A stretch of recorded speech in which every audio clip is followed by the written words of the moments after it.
ఓం విష్ణాయ నమః. భాగపురాణము 6వ అధ్యాయము. సుశీల చరిత్ర. భోగాపురమను నగరములో సదాచారుడు దైవభక్తుడగు ఒక బ్రాహ్మణోత్తముడు నివసించుచుండెను. అతనికి అందాల భరిణి వంటి ఒక కుమార్తె కలదు. ఆ కన్య పేరు సుశీల. మంచి శీలము గలది, మంచి బుద్ధిమంతురాలు. చిన్నతనము నుండి దైవభక్తి కలదై ఎల్లప్పుడూ ఏదో ఒక వ్రతమును స్వీకరించుచు పురాణ పఠనమునందే సదా మనస్సు నిలిపి కాలము గడుపుచు యుక్త వయస్కురాలై పున్నమి చంద్రుని బోలు మోము కలదై ఉండెను. ఆమె గుణములు తెలుసుకొని ఆమె వద్ద అన్ని లక్షణములు ఉండుట వల్ల మృగశృంగుడు సుశీలనే పెండ్లియాడదలచాడు. ఒకనాడు సుశీల తన ఇద్దరి స్నేహితురాళ్లతో కలిసి కావేరీ నదికి స్నానమునకు బయలుదేరి వెళ్ళినది. ఆ సమయమున ఒక ఏనుగు అడవి నుండి ఘీంకారము పెట్టుచూ వచ్చి స్నానార్థమై వచ్చిన ఆ ముగ్గురు కన్యలను తరమజొచ్చెను.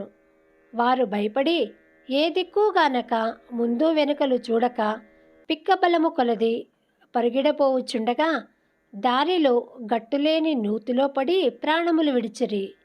ఆ సంగతి వారి తల్లిదండ్రులకు తెలిసి వచ్చి చూచుసరికి ముగ్గురు చనిపోయి ఉన్నారు.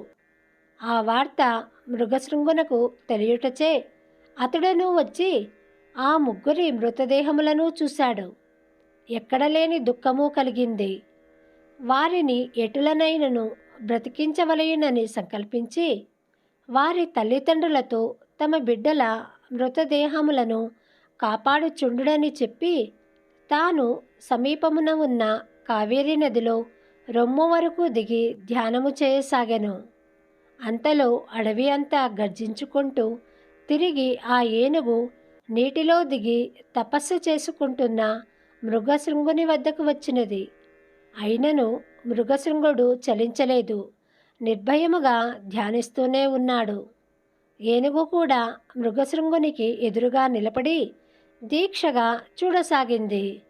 అటులా కొంచెం సేపు నిలబడి తటాలున తన తొండంతో మృగశృంగుని పట్టుకొని తన వీపుపై ఎక్కించుకున్నది.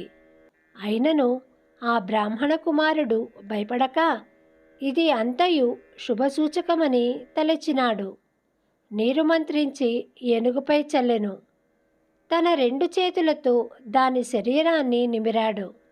క్షణములో ఆ ఏనుగు తన రూపము వదిలి ఒక దేవతా రూపంలో నిలబడి తనకు శాప విమోచనము కలిగించిన ఆ మృగశృంగునకు నమస్కరించి దేవలోకమునకు పోయెను. వింటివా దిలీప మహారాజా, మాఘస్నాన ఫలము వలన ఏనుగునకు శాప విమోచనమై ఎట్లు నిజరూపము వచ్చినదో మిగిలిన వృత్తాంతము కూడా శ్రద్ధగా ఆలకింపుడు. 6వ అధ్యాయము సంపూర్ణము.